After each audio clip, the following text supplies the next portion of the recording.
Assalamualaikum warahmatullahi wabarakatuh.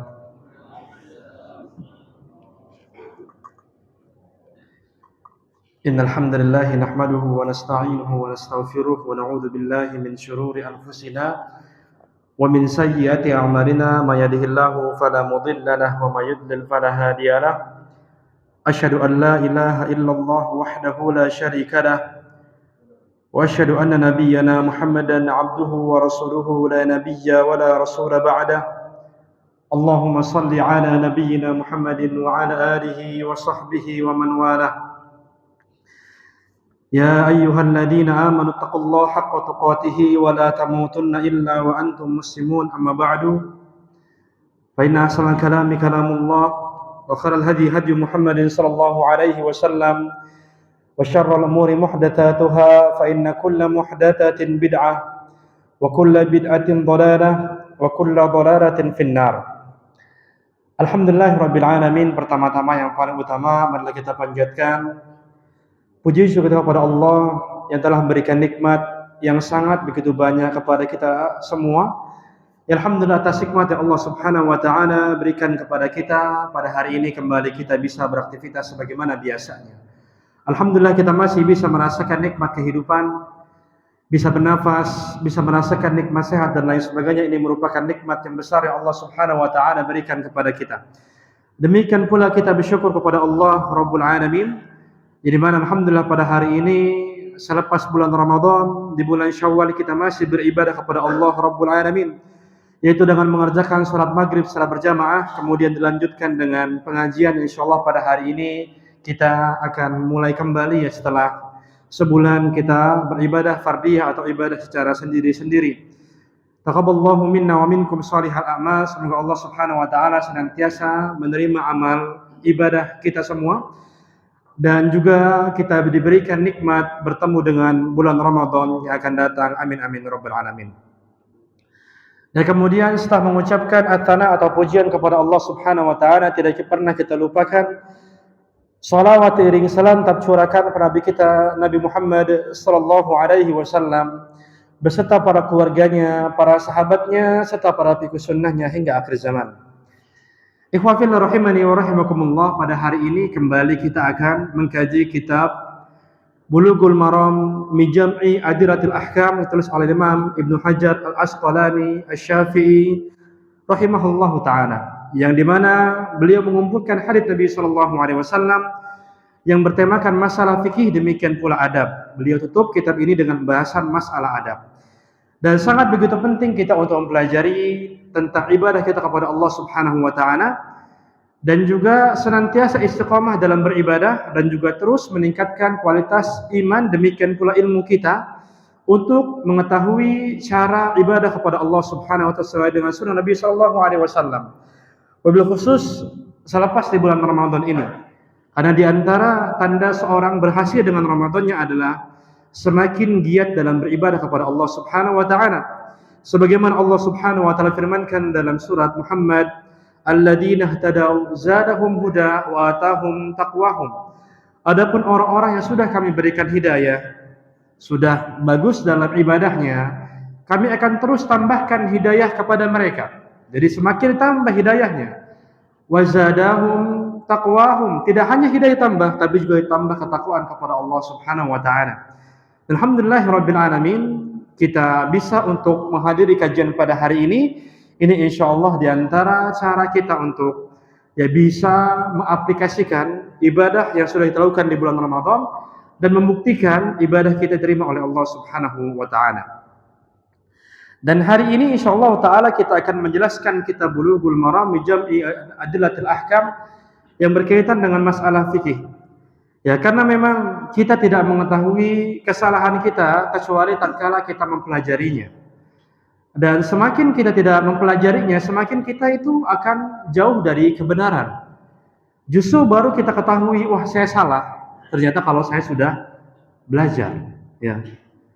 Dan pada ini sebagai pelajarannya, pada bulan Ramadan kemarin kami membuka kelas namanya adalah tahsin surat Al-Fatihah selama sebulan. Kemudian di sana alhamdulillah bergabung ratusan, 150 berapa ya, 151 kalau nggak salah, menyetor ya bacaannya. Dan terdiri tidak hanya kita sebagai orang-orang yang awam mungkin ya, tapi juga di sana ada ustadz, ada imam ternyata, ada para dosen dan lain sebagainya. Dan nyatanya ya mereka banyak yang mengatakan saya baru tahu saya salah baca Al-Fatihah ketika belajar. Oh ternyata saya selama ini salah nih. Ternyata selama ini saya salah gitu untuk membaca Al-Quran dalam Al-Fatihah. Walaupun kesalahannya tidak fatal, terkadang fatal. Nah ini tanda kita nggak bisa tahu kita benar atau salah ketika kita belajar. Maka alhamdulillahirabbil alamin dengan kita mengaji di sini insyaallah taala dengan banyak ustadz ya, kita bisa mengetahui kesalahan-kesalahan yang mungkin kita sudah lakukan dan memperbaikinya karena hidup ya cuma sekali gitu. Dan jangan sampai anugerah yang Allah berikan berupa penghidupan kepada kita malah abaikan. Wabil khusus masalah ibadah kepada Allah Subhanahu wa taala. Jangan sampai kita yang mengabaikan waktu yang Allah berikan yaitu dengan cara menggunakannya dalam belajar ilmu agama sampai mati. Ya, karena Imam Ahmad itu ditanya tentang belajar itu kapan? Itu sampai minal mahdi ila al-lahad, dari buayan sampai ke liang lahat. Ya, itu dia. Dan saya lupa sekarang tentang bahasan apa di Bulughul Maram. Tapi kalau tidak salah saya ingat-ingat terakhir pembahasan tentang zikir setelah sholat ya. Benar nggak ya? Mudah-mudahan benar. Ada catatannya nggak? Nggak. Benar ya. Zikir setelah sholat kalau tidak salah ya. Maka insya Allah jika seperti itu kita sudah menyelesaikan tentang bab sifat sholat Nabi Shallallahu Alaihi Wasallam atau bab yang berkaitan dengan cara Nabi Shallallahu Alaihi Wasallam sholat. Maka pada hari ini insyaallah ta'ala kita akan masuk ke dalam pembahasan bab yang selanjutnya, yaitu bab sujudis sahwi wa ghairihi, yaitu bab yang berkaitan dengan sujud sahwi dan juga sujud-sujud yang lainnya. Ini adalah yang dibawakan oleh al-muallif rahimahullahu ta'ala. Ya, Isya sampai jam berapa? Jam 9, jam 7:02 ya, kalau nggak salah. Kita atur dulu biar tidak kelamaan. Baik ya. Nah, ini perlu kita pelajari bersama. Tidak hanya imam, demikian pula makmum harus tahu sujud sahwi. Tidak hanya laki-laki, demikian pula perempuan. Ummahatnya ada? Ada ya. Kita harus belajar sujud sahwi. Karena ini berkaitan dengan sholat kita. Dan sholat kita itu banyak sering lupanya. Benar apa enggak? Hah? Masya Allah. Dikit nih yang jawab. Berarti nggak pernah salah. Itu ya, apalagi kalau sholat di rumah. Ini sholat berapa ya? Rakaat kedua apa ketiga? Bablas aja lah rakaat keempat gitu kan. Udah kelamaan kebanyakan. Nah ini padahal ternyata ini adalah sifat manusiawi, adalah lupa memang ya. Dan Nabi Shallallahu Alaihi Wasallam pun beberapa kali beliau terlupa. Ini sebagai pelajaran untuk umatnya. Akhirnya adalah sujud sahwi ini. Dan sehingga di sini Allah Subhanahu Wa Taala sayang kepada kita. Ya dengan kelupaan ini Allah tidak membebani kita. Ya tidak membebani kita. Ya kan Allah mengatakan ya innasina au akhtana. Jangan mengambil kami la tu'akhidna, apa tuh? Janganlah mengambil kami, mengadab kami sesuatu yang kami lupa dan kami tersalahkan gitu karena kita tidak tahu begitu. Nah, demikian pula salat kita. Ketika ada kesalahan dalam salat, lupa karena lupa, maka di sini ada penambahannya tersebut sebagai sujud sahwi. Yang dikatakan pengertiannya oleh para ulama kita adalah ibaratun an sajdataini yasjuduhuma al-musalli li jabril khalal al-hasil fi salatihi min ajli sahwi. Mereka mengatakan sujud sahwi adalah sujud dilakukan dua kali yang dilakukan oleh seorang yang sholat untuk menutup cacat sholatnya disebabkan lupa. Dan sebabnya ada tiga, yaitu adalah az-ziyadatu wan naqsu wasyak. Sebabnya ada tiga sujud sahwi itu. Yang pertama adalah karena ada penambahan rakaat, karena yang kedua adalah kekurangan, yang ketiga adalah karena ragu-ragu. Ini adalah tiga hal yang menyebabkan kita sujud sahwi. Dan sujud sahwi ini hukumnya berbeda pendapat di kalangan para ulama kita. Ada yang mengatakan hukumnya adalah wajib, artinya adalah wajib bagi imam, demikian pula makmum. Jadi kalau imam nggak mau sujud sahwi, nah kita makmum itu sujud sahwi. Ya misalkan contoh kita ngomong sama Pak Imam, tadi kurang, tahiyat awalnya lupa, kamu masih bau kencur aja udah ngomongin saya misalkan. nggak mau terima dia, misalkan, maka kita diwajibkan untuk sujud sahwi. Ini adalah pendapatnya Imam Ahmad bin Hanbal Hanabilah, demikian pula ulama Al-Hanafiyah atau dalam madhab Hanafi. Mereka mengatakan hukumnya adalah wajib. Nah, sehingga kalau kita sholat lupa tahiyat awal nggak sujud sahwi, maka sholatnya tidak sah. Ini pendapat yang pertama. Nah, adapun pendapat yang kedua adalah hukumnya sunnah. Ini adalah pendapat ulama Syafi'iyah, demikian pula ulama Malikiyah. Ulama Syafi'iyah sama Malikiyah mengatakan sunnah. Jadi artinya kalau kita lupa tahiyat awal dianjurkan sujud sahwi, tapi kalau enggak pun maka tidak mengapa-ngapa. Jadi tidak ada kewajiban dalam mazhab Syafi'i itu harus sujud sahwi ketika meninggalkan sunnah ab'ad atau kewajiban sholat dalam bahasa mudahnya ya. Dalam mazhab Syafi'i, misalkan lupa tahiyat awal. Demikian pula qunut subuh ya. Qunut subuh itu memang dalam mazhab Syafi'i itu tersebut sebagai sunnah ab'ad atau ya yang ditekankan. Tapi tidak ada kewajiban untuk ketika orang itu tidak sujud sahwi dia harus sujud sahwi, tidak ada. Ya tidak ada kewajiban dalam mazhab Syafi'i. Ya jadi kalau mau sujud sahwi ya monggo, kalau enggak ya tidak masalah dalam mazhab Syafi'i. Sehingga tidak ada perkataan dari ulama Syafi'iyah seorang yang dia tidak qunut subuh maka salatnya tidak sah. Tidak ada sama sekali. Karena mereka sendiri mengatakan hukumnya adalah sunnah sujud sahwi ini, ya demikian pula dalam masalah kunut itu. Ini alhamdulillah sudah kita jelaskan kalau tidak salah ya pada pertemuan terdahulu ketika sifat sholat Nabi tentang kunut kalau nggak salah harusnya dibahas. Dan kemudian ya bagaimanakah kita lakukan ketika kita lupa ya dalam sholat kita? Yang pertama adalah kondisi kita lupa rukun sholat, ya dalam kondisi kita lupa rukun sholat. Maka seorang ketika dia itu sengaja meninggalkan rukun sholat atau kewajiban sholat, dia sudah dipastikan batal sholatnya. Sengaja ya, misalkan contoh, saya sekarang nggak mau tahiyat awal dulu deh, saya pegel misalkan, batal udah sholatnya. Atau saya sujudnya sekali aja deh, karena saya masuk jam 1 nanti kerja, batal sholatnya kalau sengaja. Ya walaupun ini hanya sekedar wajib aja, tapi ketika ditinggalkan dengan sengaja maka hukumnya adalah mubtilatus sholah atau sholatnya bisa batal. Ini yang pertama.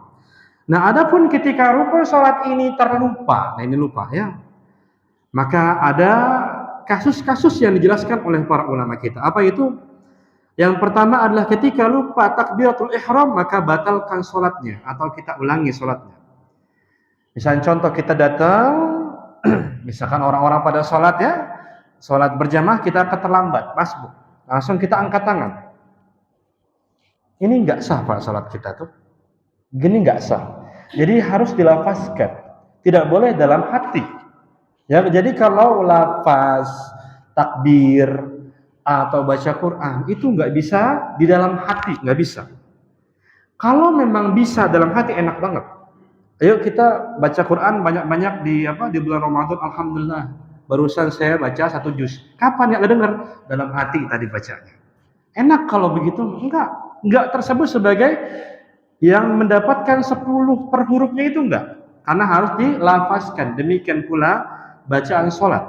Ya, para ulama kita berbeda. Ada yang mengatakan harus didengar diri kita sendiri. Allahu Akbar. Begitu. Namun ada yang lain mengatakan enggak.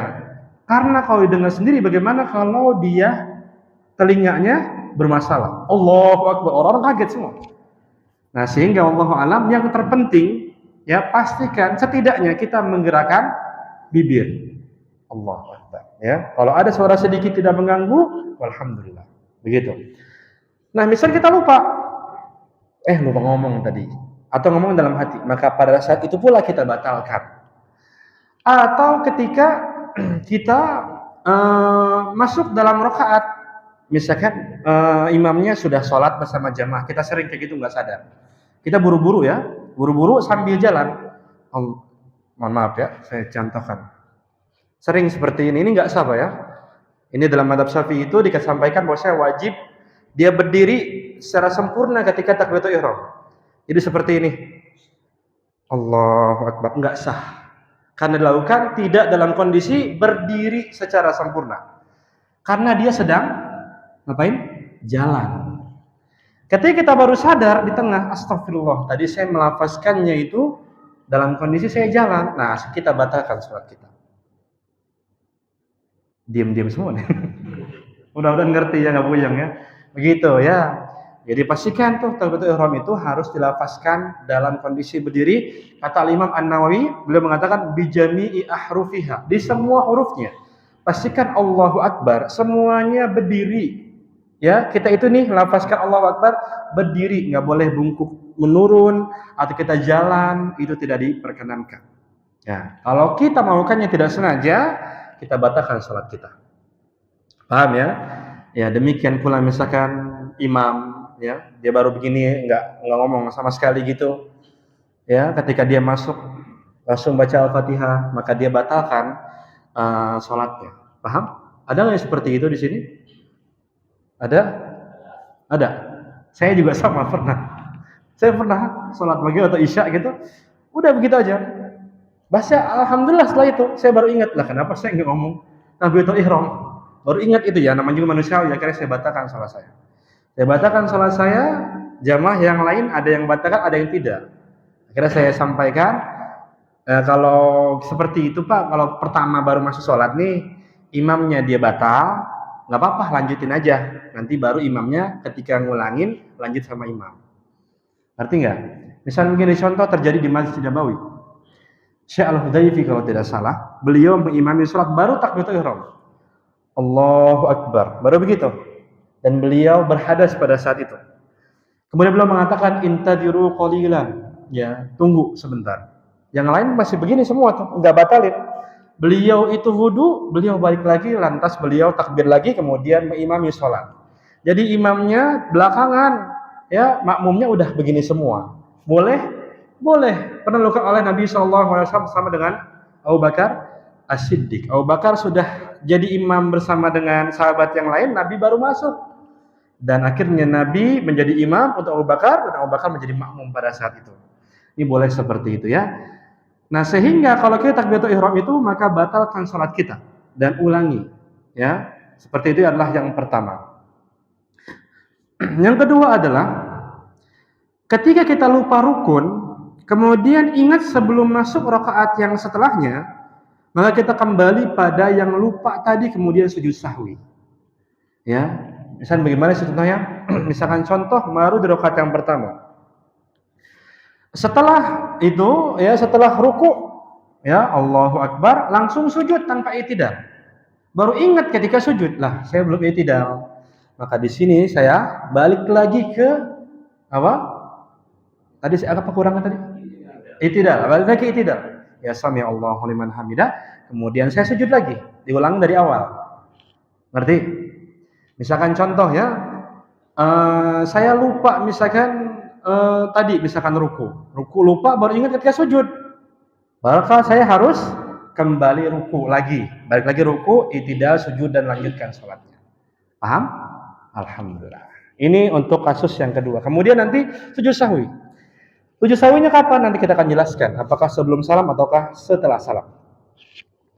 Yang selanjutnya adalah, ya, ketika apabila teringat saat sudah masuk rakaat yang selanjutnya. Tadi kan belum masuk rakaat yang selanjutnya ya, baru rakaat itu tuh kita balik bisa. Ini masalahnya udah masuk duluan. Misalnya contoh ketika saya sudah rakaat yang kedua baru ingat, oh iya lupa tadi belum ruku. Tadi kenapa saya langsung ya i'tidal atau langsung sujudnya? Pada saat ini saya tidak bisa untuk kembali karena saya sudah masuk ke rakaat yang baru lagi, rakaat yang kedua. Maka bagaimanakah itu? Maka rakaat yang satu ini dijadikan tidak ada atau di cancel. Ngerti enggak? Jadi dianggap itu tuh yang tadi barusan itu enggak ada gitu. Jadi yang saya lakukan pada saat ini adalah rakaat keberapa? Masih ke rakaat ke-1. Padahal tadi udah rakaat ke-1 ya. Tapi di rakaat ke-1 ini dia tidak dianggap. Misalnya contoh sehingga orang melihatnya kita sholat maghrib 4 rakaat. Padahal 3 rakaat, cuman rakaat pertama tadi kita lupa ruku, ingatnya di rakaat yang kedua. Akhirnya ini kita nggak anggap, kita anggap ini rakaat yang pertama. Bisa? Paham ya? Dan kita sujud sahwi nanti. Dan kapan nanti kita jelaskan insyaallah. Nah, ini yang kasus yang ketiga ya. Adapun kasus yang keempat adalah apabila teringat setelah selesai.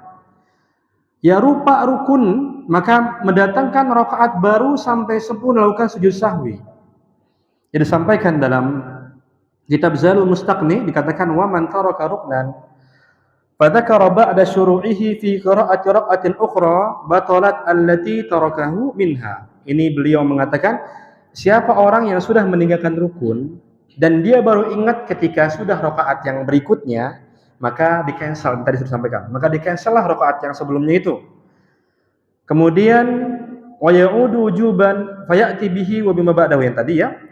Wa in 'alima ba'da salami, ya apabila dia itu baru tahu ketika salam, maka dia harus mendatangkan rakaat yang baru. Berarti misalnya contoh kita udah sholat nih, ya sholat maghrib 3 rakaat. Teman kita ngomong, tadi sholat apaan tuh? Ya, kenapa? Kenapa tadi rakaat yang kedua nggak ruku? Emang iya? Iya nggak ruku, langsung sujud misalkan. Oh masya Allah. Maka seperti itu langsung kita ngapain? Sholat lagi. Dari ulangnya apa? Dari gimana? Tambah 1 rakaat saja dan kemudian sujud sahwi. Ngerti? Alhamdulillah. Nanti kita jelaskan sahwinya kapan ya? Seperti itu. Nah ini kalau kita lupa rukun sholat. Kalau kita lupa rukun sholat. Nah kalau kita lupa kewajiban sholat, tadi kan rukun nih. Rukun itu apa sih? Gerakan-gerakan besarnya. Contohnya lupa ruku, lupa sujud, lupa i'tidal gitu ya. Memang rukun-rukun ini para ulama kita berbeda, ada yang mengatakan 16, 13 dan lain sebagainya, tapi gerakan-gerakan yang besarnya. Nah kalau lupa kewajiban sholat apa? Contohnya adalah lupa tahiyat awal ya. Maka yang pertama, ketika kita itu lupa tahiyat awal, kemudian teringat sebelum berdiri, maka wajib kita untuk turun kembali ya. Kita berdiri aja nih, belum berdiri full, kita ingat astagfirullah, tadi harusnya tahiyat awal, turun langsung ya, turun langsung. Ini tidak ada yang kurang dari sholat kita, alhamdulillahirabbil alamin. Sehingga tidak ada kewajiban sujud sahwi karena kita sudah melakukan semuanya. Nah, kalau sudah berdiri lagi, perhatikan baik itu sholat sendiri atau imam sama makmum, maka udah nurutin aja imam ya, sehingga jangan teriak subhanallah subhanallah. Ya imamnya udah baca Al-Fatihah subhanallah subhanallah, enggak perlu, udah ikutin aja ya, dan berdiri dan jangan roll out. Kita mungkin aja udah ya biarin dia mas sendiri begitu ya, makmum begini semua ya, ini bingung kalau seperti itu. Maka ini salah semua makmum ya, salah semua ya. Nabi SAW di kitab Bulughul Maram ini dijelaskan pernah seperti itu beliau dan para sahabat mengikuti. Jadi walhasil ketika imam dia bangkit ke rakaat yang kedua, sudah berdiri dengan sempurna, maka semuanya bangun. Bahkan ya disampaikan kalau kita sudah berdiri sempurna, kita mau duduk lagi, ini adalah makruh. Dikatakan ya dalam kitab para ulama kita dikatakan wa inna siya at-tashahhud al-awwala wa nahadha lazimahu ruju' ma lam yantasil qa'iman. Kalau kita lupa tahiyat awal, kemudian kita bangun dan belum sempurna bangunnya, maka kita bangunlah, kita duduk lagi tahiyat awal. Fa inistatimma qa'iman, kalau kita sudah sempurna ya berdiri, dikatakan kuriha ruju'uhu, maka dimakruhkan kita untuk kembali lagi. Ini makruh hukumnya, walaupun tidak batal salatnya, tapi ya itu dikatakan adalah makruh hukumnya. Begitu. Ya, kemudian ini adalah kasus-kasus kalau kita lupa kewajiban salat. Ya, kemudian pula ya, ini adalah kalau kita lupa ya ketika ini berdiri dan lain sebagainya.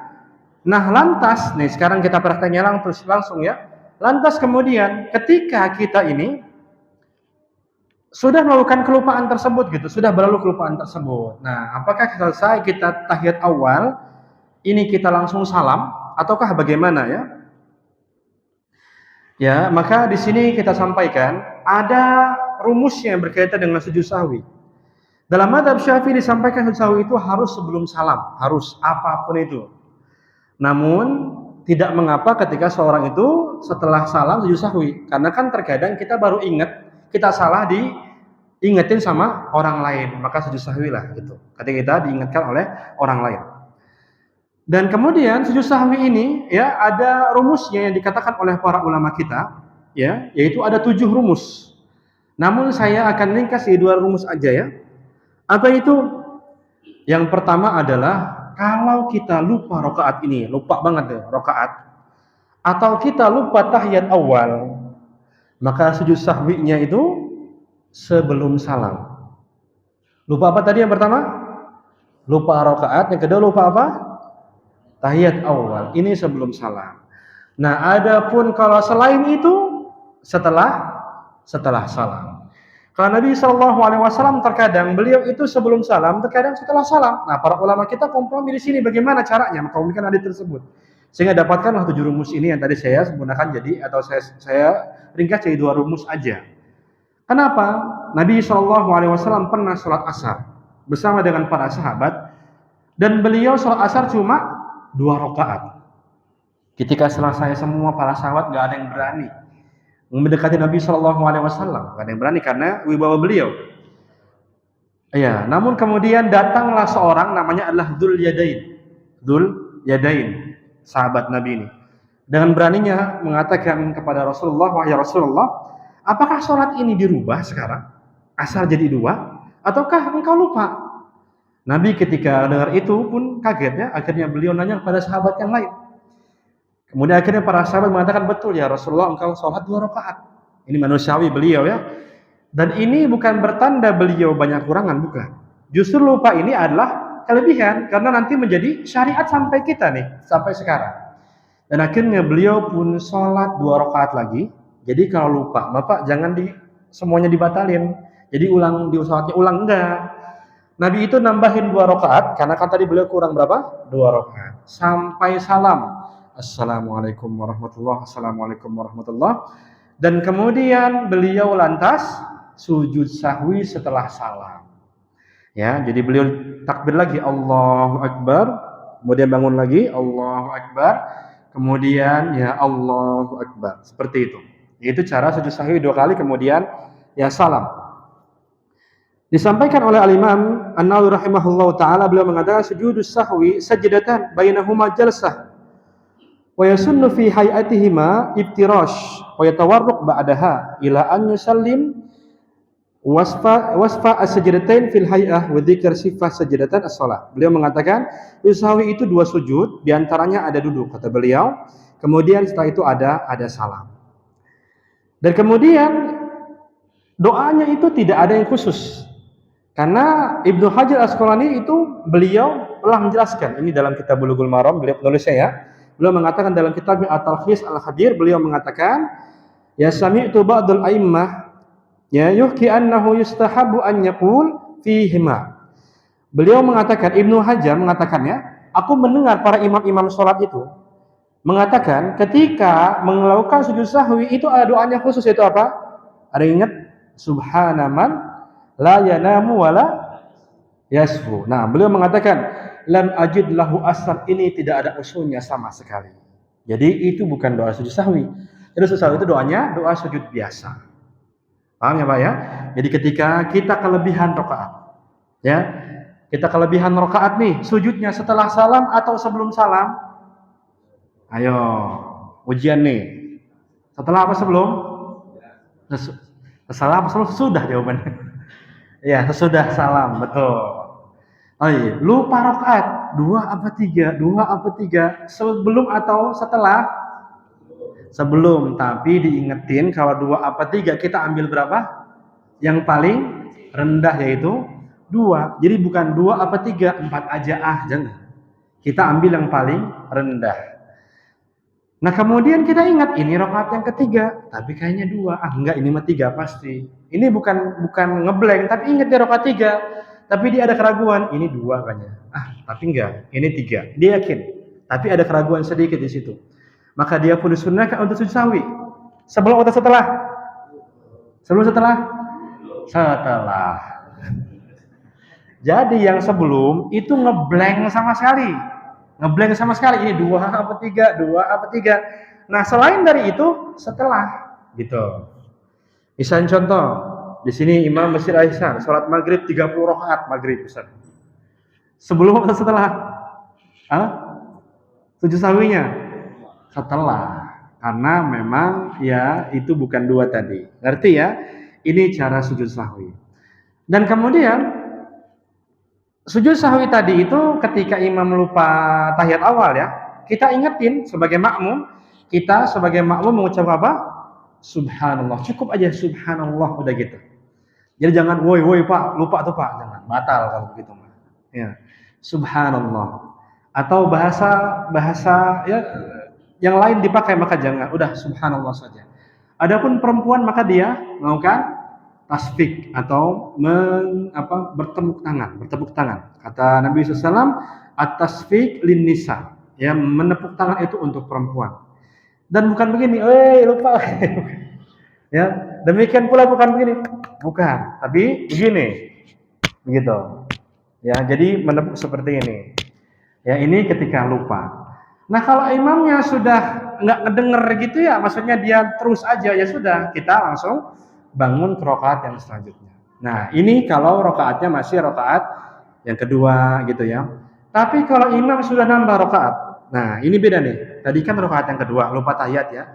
Tapi kalau rakaat yang kelima, jangan diikutin. Ya, jangan diikutin. Jadi kalau kita sebagai makmum, kondisi kita sebagai makmum ketika imam itu kekurangan rakaat, kita ikutan salam atau tidak? Berdasarkan hadis tadi saya bacakan, ikutan salam atau tidak? Ikutin, karena para sahabat pun salam. Jadi kalau imamnya 2 rakaat, assalamualaikum, kita pun salam. Kita kasih tahu imam, kurang Pak, itu. Terus sahwinya tadi berapa rakaat? Sajadahnya berapa? Di sebelum atau setelah? Hah? Setelah, karena dia kekurangan rakaat. Itu ya. Namun kalau kelebihan rakaat jangan diikutin. Misalnya contoh salat maghrib ketika tahiyat yang ketiga langsung bangun. Kita ucapkan subhanallah. Kemudian imam masih berdiri, ucapkan subhanallah juga. Kita tetap tahiyat akhir. Tapi jangan kita salam, jangan. Kita tetap ikut tunggu dia sampai dia salam. Nah, kalau imam teringat, saya kelebihan, lantas dia langsung duduk, jangan lanjutin, langsung duduk. Kemudian tahiyat akhir bersama dengan makmum dan sujud sahwinya setelah atau sebelum? Setelah salam. Karena sujud sahwi sebelum adalah ketika lupa rakaat sama lupa tahiyat awal. Ya, ini ya demikian ya yang diantara penjabaran yang berkaitan dengan ya sujud sahwi. Nah, kemudian tambahan lagi ya.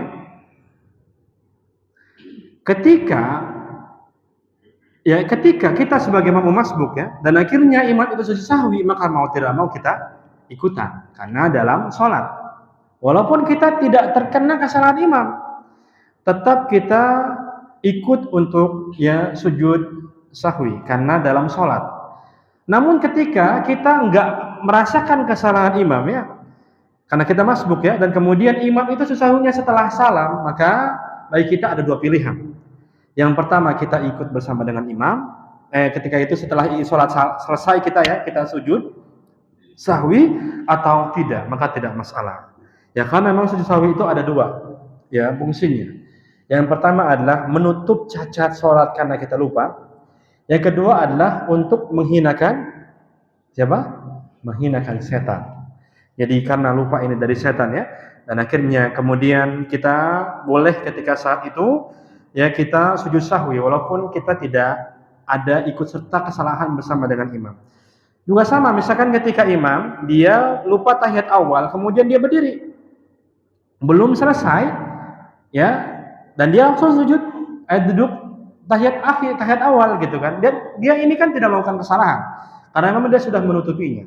Tidak ada kesunahan atau kewajiban dia sujud sahwi, sudah berarti karena memang tidak ada kesalahan, dia sudah melengkapi semuanya. Namun dia boleh melakukan sujud sahwi setelah salam adalah karena untuk menghinakan setan. Begitu ya. Dan terakhir ya, banyak sekali ya, kita pilih-pilih saja karena waktu sedikit.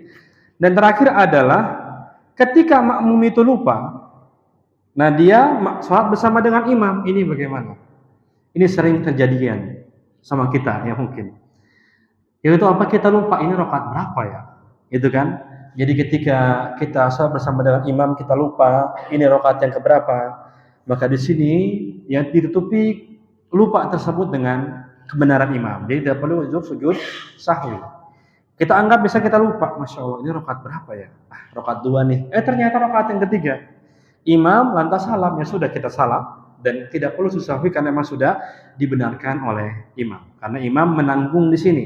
Jadi kesalahan atau kelupaan yang dilakukan oleh makmum maka ditanggung oleh imam ketika sholat berjamaah. Begitulah. Allahu ta'ala alam, barakallahu fikum. Ini mungkin yang kami sampaikan ya pada hari ini ya tentang sujud sahwi, walaupun banyak yang kita lewat ya, namun karena waktu yang sedikit ya, 2 menit lagi nih, kita buka tanya jawab saja biar lebih lebih berkembang dengan apa yang kita sudah jelaskan. Ya silakan ingin bertanya, mudah-mudahan tertulis secara kertas agar tidak mengambil waktu ya, atau melalui pesan WhatsApp. Nah, barakallahu fikum. Demikian pula akhwatnya ingin bertanya silakan. Ya, belum ada pertanyaan di sini. Alhamdulillah. Ya, monggo, mungkin di sini ada yang kan langsung. Waalaikumsalam.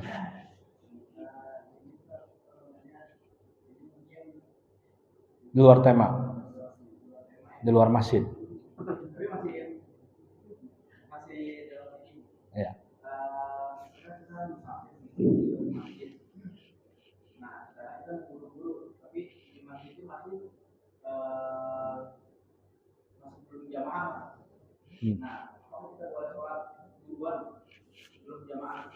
Antum musafir?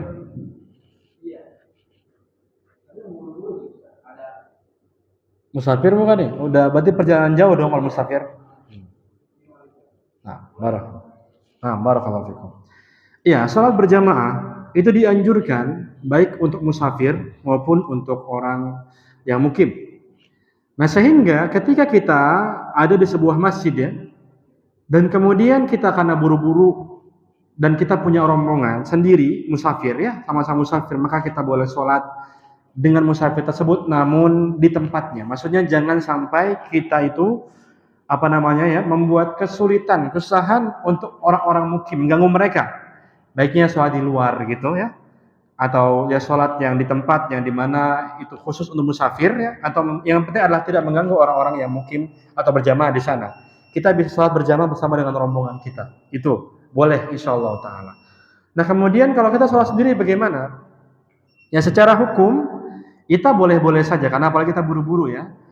Namun baiknya adalah kita sholat berjamaah tadi, karena para ulama kita itu mengatakan sholat berjamaah itu adalah tetap dianjurkan walaupun dia musafir, begitu. Sehingga kalau kita mau sholat sendiri karena kita buru-buru ya silahkan, kita bisa jamak qashar di sana. Kemudian kita setelah itu kita langsung pergi, tidak masalah insyaallah taala. Namun kalau kita ingin sholat bersama dengan imam orang-orang mukim maka silahkan.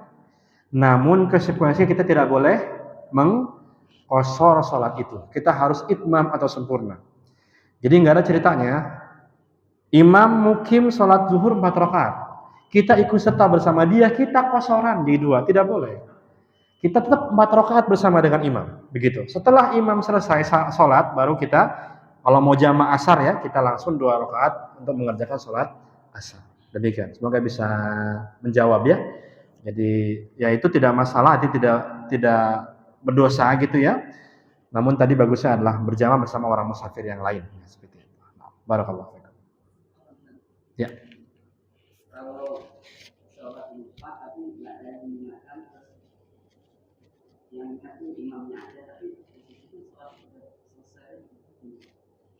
Sholatnya selesai orang-orang udah bubar. Ya. Ingatnya pas ngopi di rumah.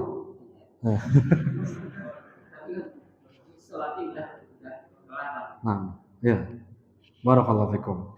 Iya, tadi kita menyebutkan tentang hukum sujud sahwi. Sebagian mengatakan hukumnya adalah wajib, sebagian mengatakan hukumnya adalah sunnah. Nah, sehingga kalau wajib, kalau kita terlupa, maka itu harus mengulangi sholatnya. Nah, terlupa ini mereka mengatakan adalah selama di masjid ya, terlupa dia boleh untuk sujud sahwi. Misalkan contoh 2 jam dia baca Quran, dia baru ingat, oh iya tadi lupa tahiyat awal.